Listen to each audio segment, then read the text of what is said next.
Alhamdulillah, wa salatu wa salam ala rasulillah. Nous avons évoqué le fait que le Coran appelle à user de sa raison, laquelle raison est un don de Dieu, et le fait de ne pas en user est une forme d'ingratitude. La reconnaissance est utiliser le don au service du donateur. C'est ça la reconnaissance.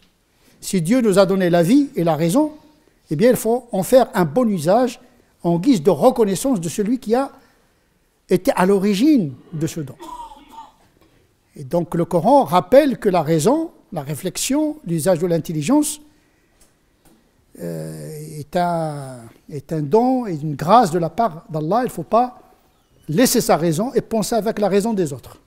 C'est pour cette raison que le Coran condamne le suivisme, le mimétisme, suivre les parents, les grands-parents, la coutume, la culture, les pensées disponibles, qui se substituent à l'autonomie de la réflexion.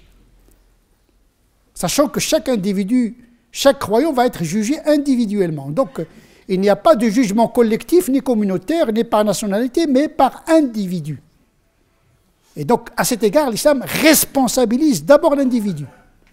Tu dois penser par ton esprit, dans les limites de ton intelligence, d'être toujours assez critique par rapport à ce que tu as reçu, et Dieu ne t'oblige pas de réfléchir avec la raison d'autrui. Le Coran est venu pour dire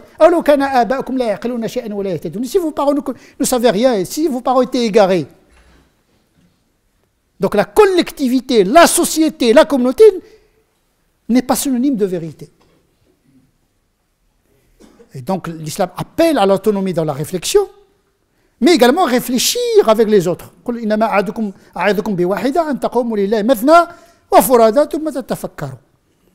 le Coran appelle à la réflexion individuelle, mais collective également. D'essayer de réfléchir de manière collégiale pour pouvoir accéder à la vérité. C'est comme ça que l'humanité avance d'ailleurs, dans d'autres domaines plus profanes.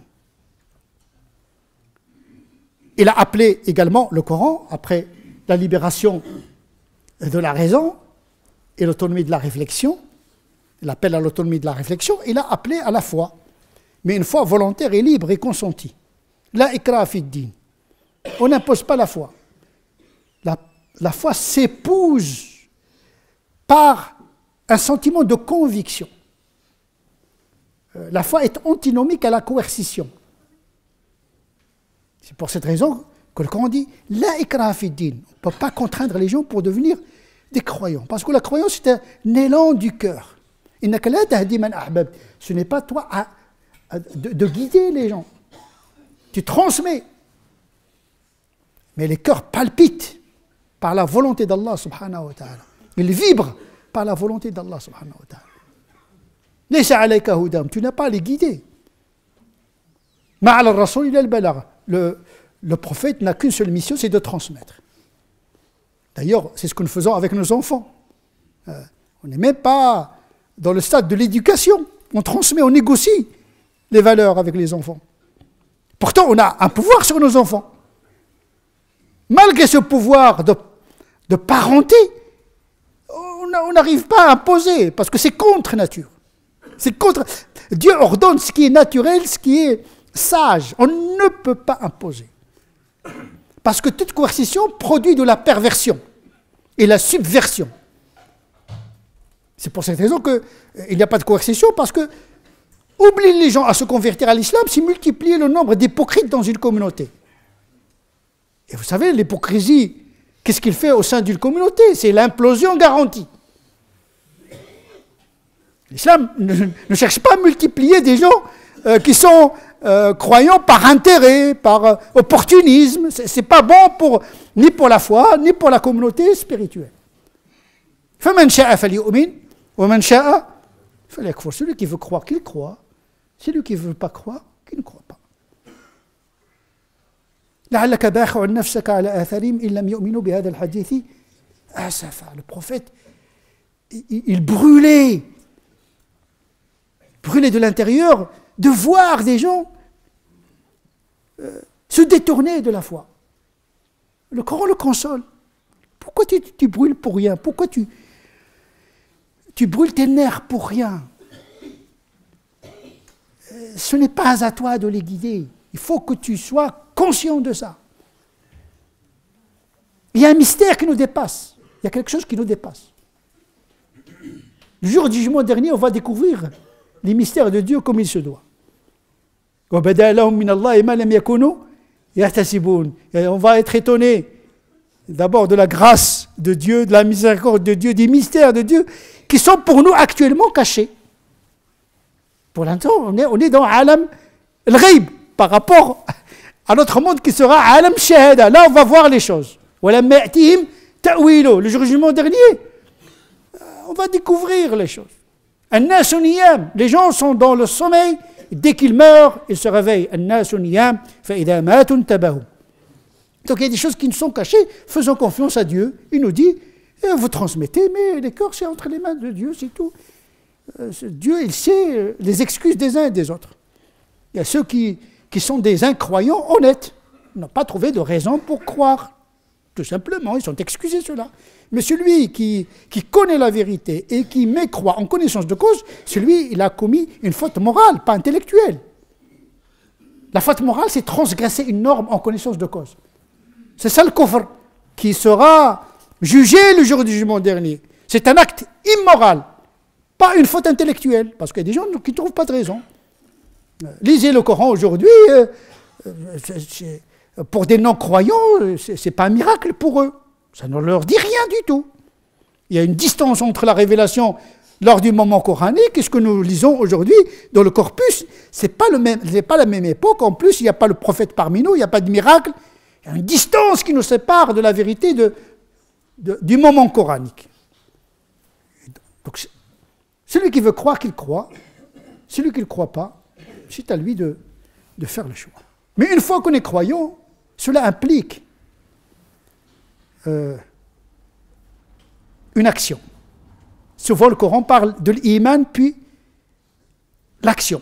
Amanu wa amilu salihat. Souvent le Coran, dès qu'il parle de la foi, il parle d'une foi dynamique qui implique un comportement. Man amana wa amila salihan, celui qui a cru et qui a fait de bonnes œuvres. Attention, on peut avoir l'action, mais il faut que l'action soit bonne. L'amal salih, l'acte qui est juste aux yeux de Dieu. Et aux yeux des hommes également, parce que le bien, il est universel. Et on a dit qu'en matière du culte, l'homme ne peut pas discerner entre le bien et le mal en matière de l'ibadat al-mahda. Ça, on l'a développé dans un sermon précédent. Par contre, dans la morale, tous les êtres humains savent que mentir, c'est pas bien, voler, c'est pas bien, être orgueilleux, c'est pas bien. On n'a pas le monopole en tant que musulman de savoir que le mal est un mal et le bien, c'est un bien. Sauf quelques détails, bien sûr, dans l'éthique, concernant certaines pratiques qui sont conçues dans des cultures comme permises et dans notre tradition, la tradition monothéiste, comme quelque chose de défendu. Après la foi, comme acte premier, invisible, vient l'acte visible qui est la prononciation du shahada. C'est la première obligation. C'est d'articuler la ilaha illallah Muhammad Rasul. C'est une pratique. Sauf celui qui est dans une situation de contrainte, qui sait que Dieu est unique, mais qui a peur de le prononcer dans une situation donnée. Parce que l'iman, dans sa première assertion, signifie l'assentiment du cœur. C'est-à-dire que, par exemple, les maturidites, qui est une tendance orthodoxe, al-sunnah wal-jama'a, qui considèrent que l'iman wa tasdiq, la foi, c'est l'assentiment du cœur, et n'exige pas la prononciation. La prononciation, c'est un acte qui relève de la sharia, pas de la aqida. Mais cette foi, cet assentiment implique le fait de dire « Ashhadu an la ilaha illallah wa ashhadu anna Muhammadan Rasul ». La première obligation, d'articuler cette foi. On a dit que les croyances sont multiples, ils sont résumés dans 6 piliers de la foi. Les 6 piliers de la foi, l'unicité de Dieu, les Écritures, les prophètes, les anges, le jour du jugement dernier et le destin. Ces 6 piliers sont résumés dans 3 piliers, l'unicité de Dieu, la prophétie de Mohammed sallallahu alayhi wa sallam et le jour du jugement dernier. Vous savez, on peut vivre dans la sainteté avec ces trois dogmes. On n'est même pas obligé de connaître les détails du jour du jugement dernier. L'essentiel, c'est de savoir que chaque croyant, toute l'humanité, comparaîtra devant le juge des juges, qui est juste, mais qui est surtout bon. Adl, lakinnahu rahim, wa rahman. Il est juste, mais sa bonté et sa miséricorde l'emportent sur sa justice. Faisons confiance à Dieu, c'est le propre même de la foi. Fidei, en latin, veut dire faire confiance. L'iman, un ta'man. Tu ne peux pas être en sérénité si tu ne fais pas confiance. Toute la foi en Dieu est basée sur la confiance. S'il est bon, eh bien, on lui fait confiance. S'il est juste, on lui fait confiance. Mais cela ne veut pas dire qu'on n'a pas le droit de réfléchir. On a le droit de réfléchir et de penser. D'ailleurs, c'est ce que les musulmans ont fait pendant 14 siècles. De réfléchir sur Dieu, sur ses attributs, sur sa loi, sur le halal, sur le haram, ce qui est permis, ce qui n'est pas... C'est à la pensée musulmane, l'aql. Chez les musulmans, on ne s'est pas arrêté avec la foi. Il a abouti à la foi, mais une fois qu'on est dans la foi, il faut continuer à user de la raison pour comprendre le contenu de la foi, c'est-à-dire chercher la vérité dans la vérité. Si on considère, bien sûr, on le considère en tant que musulman, que le Coran c'est la vérité. Mais attention, cette vérité ne parle pas d'elle-même. Il faut chercher ce qu'il y a dedans. C'est-à-dire les gens qui sont capables de déduire, d'extraire la vérité du Coran. La première obligation, c'est Shahadatayn, qui pèse très lourd dans la balance. Et le plus important que les 5 prières, que toutes les pratiques. Ashhadu an la ilaha illallah, ashhadu anna Muhammadan Rasulullah. Vous avez l'essentiel. C'est le résumé de tout l'islam. Les autres pratiques, ce sont des détails de cette double attestation. Mais vous avez la formule finale. La formule première et la formule finale. Man kana akhira kalamihi la ilaha illallah dakhala al-jannah. Celui qui, avant de mourir, dit la ilaha illallah, ça veut dire gagner le match, comme on dit, à une bonne finale.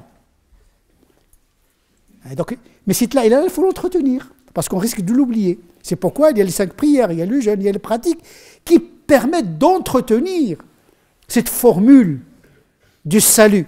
La ilaha illallah. Il faut qu'elle soit entretenue. C'est pourquoi les pratiques sont au service de la foi. Toute pratique qui perturbe la foi n'est pas au service de la foi. Donc il faut aller vers les pratiques qui ont un coefficient spirituel plus élevé. Et en premier lieu, les 5 prières. C'est la première obligation, la dernière obligation. Il a été prescrite déjà à la Mecque avant la migration. Puis c'est le dernier conseil du prophète sallallahu alayhi wa sallam avant de mourir. Et c'est la prescription que le prophète a reçue sans la médiation de l'archange Gabriel, dans le ciel. C'est une obligation qui a été prescrite dans le ciel. Vu son importance, parce que c'est un lien direct entre le serviteur et son créateur. Tu veux rencontrer Dieu, dis Allah Akbar et entre dans la prière. Tu n'as pas besoin de le chercher ni en Australie, ni dans le 7e ciel, ni dans le trône. Il est ici, à côté de toi. Quand tu dis Allah Akbar, Dieu met sa face devant la tienne. Dieu n'est pas localisé. Mais il faut avoir cette intention. Aina tadhaboun, vous le cherchez où? Wa huwa aqrabu ilayhi min habli al-warid, c'est tout près. Et donc, la distance est raccourcie par l'intention. Parce que nous faisons tous la même prière, mais pas avec la même intensité de la foi. Parfois, souvent notre foi est truquée, est mélangée avec le doute, avec les fautes également. Les fautes impactent la foi. Hein. Quand on fait beaucoup de fautes, de transgressions, cela affaiblit la force spirituelle. C'est comme des virus qui affectent l'esprit. C'est pourquoi Dieu interdit les péchés, parce qu'ils ont un impact spirituel. Mais l'impact du spirituel peut modifier la morale, c'est réversible. Quand on s'attache bien à la pratique des 5 prières, ça peut nous aider à nous surdépasser, à dépasser nos faiblesses. Cherchez secours et renfort auprès de la prière comme acte spirituel et la patience comme un acte moral. Le spirituel et le moral, ce sont les deux pieds de l'islam. Al-akhlaq wal-ibadat. L'adoration et la morale. Celui qui a l'adoration et qui n'a pas la morale, son islam est inachevé. Celui qui a une bonne moralité mais qui n'a pas l'adoration de Dieu, eh bien son islam également n'est pas achevé. On marche vers Dieu avec ses deux pieds, le spirituel et le moral. Et le spirituel est incarné par les saintes prières. D'où son importance dans l'édifice des pratiques religieuses musulmanes. C'est la seule pratique où il n'y a pas de pratique de substitution. Il n'y a pas de commutation de la prière. Contrairement au jeûne, quelqu'un qui a une maladie chronique, il peut se passer du jeûne en donnant aux pauvres de la nourriture.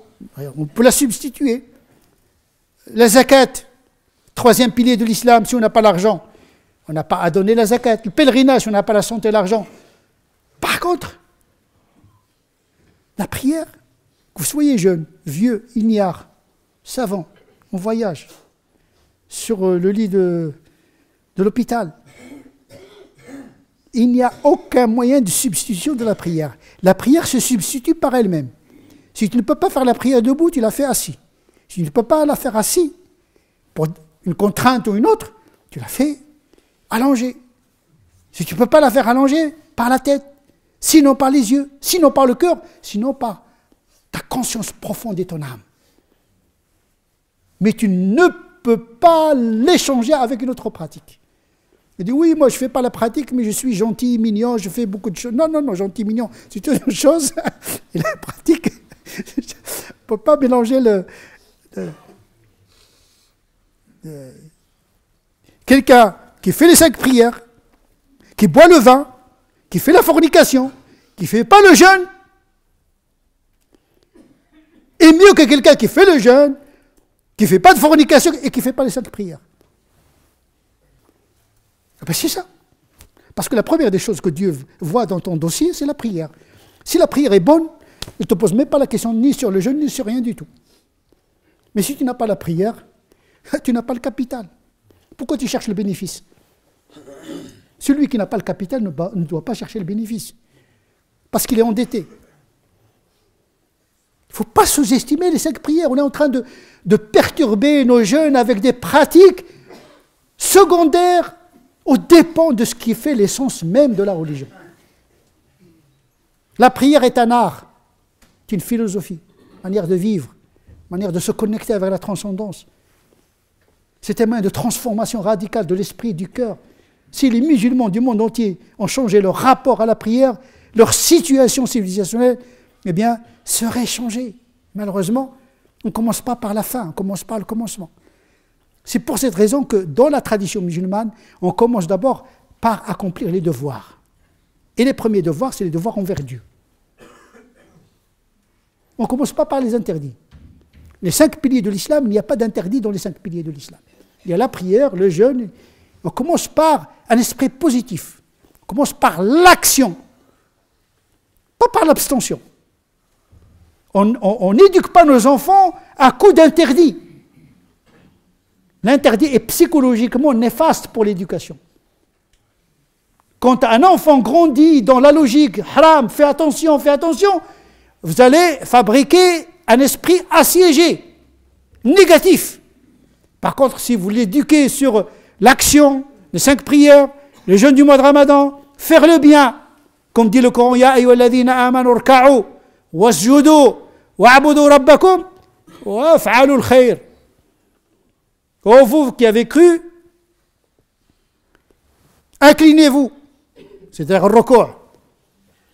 Prosternez-vous, adorez Dieu, le culte, et faites le bien. Il n'a pas dit, ne faites pas le mal. Parce que le mal, c'est l'absence du bien. D'où vient le péché? Par des manquements. Donc l'éducation, c'est de faire le bien, d'occuper l'esprit par ce qui est positif. Aujourd'hui, en France, on commence par l'interdiction de la gélatine d'origine moléculaire, atomique, porcine, qui vient du porc de l'Inde. Oh, On traque le halal à un niveau moléculaire, mais à un niveau astronomique, on ne le cherche pas.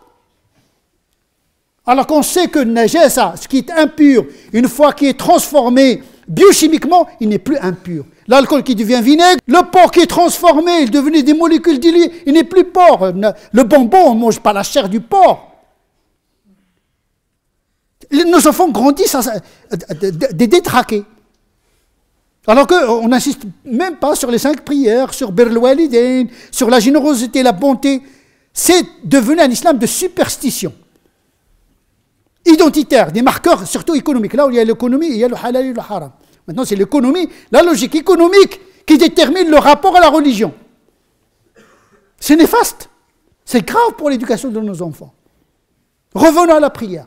C'est le début et la fin. Nos enfants aujourd'hui, pour prier, il faut qu'ils... C'est un combat c'est un chemin de combattant. Rien que pour faire les ablutions, on a rendu les ablutions presque inaccessibles. Et il faut frotter, il faut 3 fois, il faut mouiller les cheveux.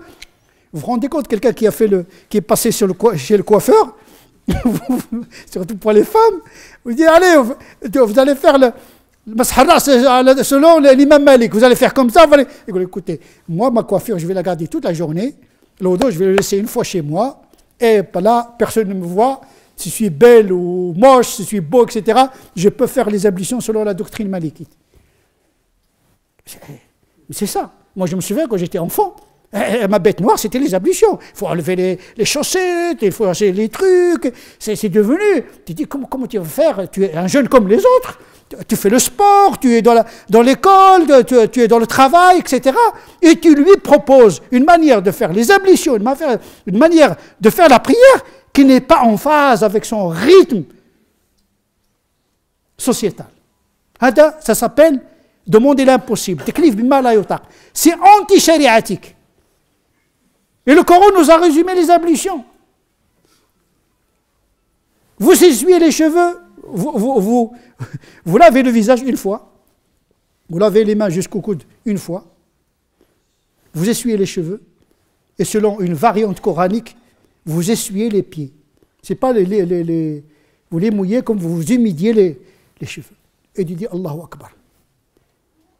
Quant aux impuretés, il ne faut pas chercher l'impureté à une échelle microscopique. Le chien n'est pas impur chez les malikites. بالشكل الكلب يلحس فيك الكلب خليه يلحس فيك وش كاين البروبليم الكلب ذكر الله في القرآن وكلبهم باسط ذراعيه بالوسيط il a parlé des 7 dormants il a évoqué le chien vous vous rendez compte que fait le chien là-dedans le problème l'islam n'a pas de problème ni avec le chien ni avec le porc il a interdit de manger le porc et le chien le chien qui chasse et qui prend il touche la proie le gibier. Donc la doctrine la plus juste, c'est que le chien, il est propre. Bien sûr, il y a des hadiths, etc. Mais c'est un choix, entre autres. Moi, je ne le choisis pas ici en France. La culture en France, elle est chienique. Des chiens partout. Ça s'appelle Oumoum el-Belwa. On ne peut pas éviter les chiens. Ils sont aussi nombreux que les citoyens français. Ça fait partie de la citoyenneté. Leur main manque que la carte d'identité. Ils ont des droits, etc. Comment tu vas faire dans un monde... Donc, un chien qui te touche, etc., eh bien, ton ablution, tes habits sont propres. Tant qu'il n'y a pas d'urine qui est sentie, qui est vue, tu fais ta prière avec tes habits normaux. Et tu dois être, en principe, propre tout le temps. Tu ne vas pas être propre uniquement pour la prière. Il n'y a pas une propreté des habits pour la prière et des habits de propreté en dehors de la prière. Non. Même la façon avec laquelle tu rencontres les autres, c'est la même façon avec laquelle tu rencontres ton Seigneur. Pour les femmes, pour leur foulard, s'ils ne trouvent pas un moyen, s'ils travaillent, s'ils sont ils ont aujourd'hui, les femmes travaillent, ils sont dans des fonctions, ils sont dans les ministères, ils sont dans l'économie, ils ont le droit de vivre leur spiritualité, mais une spiritualité accessible. S'ils ne trouvent pas de foulard, elle fait la prière sans foulard. Chez les malikites, ça ne pose aucun problème. Cacher sa nudité, si on considère que les cheveux, c'est une nudité, est-ce que c'est une grosse nudité? Non, tous les savants disent que c'est une petite nudité. Ça n'entrave en rien du tout son rapport spirituel avec Dieu quand il dit Allahu Akbar. Parce que cacher la nudité n'est pas une condition de validité de la prière chez un certain nombre de canonistes malékites. L'essentiel, c'est d'avoir le cœur branché à Dieu. Il ne faut pas que les petites pratiques nous empêchent d'accéder à Dieu. Parce que l'essentiel pour Dieu, c'est la présence du cœur. À quoi bon d'être bien en ablution, etc. Une prière où vous n'êtes même pas là devant Dieu. Donc on inverse un petit peu les pratiques. C'est-à-dire, pour accéder à la prière, c'est comme une course de haies. Il faut des obstacles à non plus finir. Donc il faut rendre les ablutions, il faut rendre la prière accessible. Parce qu'elle est importante, tout simplement. C'est parce qu'elle est importante qu'il faut la rendre accessible. Aujourd'hui, nous sommes en France, nous sommes au XXIe siècle, les gens sont dans des situations très inattendues, il faut leur donner des pratiques très simples. L'essentiel, c'est que le musulman ou la musulmane n'oublie pas le sens de leur vie qui est entretenu par la souvenance de Dieu à chaque prière. Moi, je préfère un musulman qui fait la prière assis ou par sa tête pendant le moment de repos dans son travail que quelqu'un qui rassemble toutes ses prières le soir, parce qu'à la longue, il va finir par laisser toute la prière. On sait ça quand on était enfant, quand on faisait les 5 prières le soir, on fait une fois, un soir, 2 soirs, une semaine, 2 semaines, 1 mois, et puis on finit par lâcher. C'est pour cette raison que les 5 prières doivent être pratiquées dans des temps rassemblés, regroupés certes, mais il ne faut pas les mettre tout le temps le soir, parce que le soir on est fatigué, et quand on est fatigué, on n'est pas disponible même pour Dieu. نسأل الله عز وجل أن يجعلنا من الذين يستمعون القول فيتبعون أحسنه أولئك الذين هداهم الله وأولئك هم أولو الألباب اللهم اهدنا فيمن هديت وعافنا فيمن عافيت وتولنا فيمن توليت وبارك لنا فيما أعطيت وقنا واصرف عنا شر ما قضيت فإنك تقضي ولا يقضى عليك وإنه لا يذل من واليت ولا يعز من عاديت تبارك ربنا وتعاليت اللهم صل على سيدنا محمد وعلى آل سيدنا محمد كما صليت على سيدنا إبراهيم وعلى آل سيدنا إبراهيم وبارك على سيدنا محمد وعلى آل سيدنا محمد كما باركت على سيدنا إبراهيم وعلى آل سيدنا إبراهيم في العالمين إنك حميد مجيد سبحان ربك رب العزة عما يصفون وسلام على المرسلين والحمد لله رب العالمين.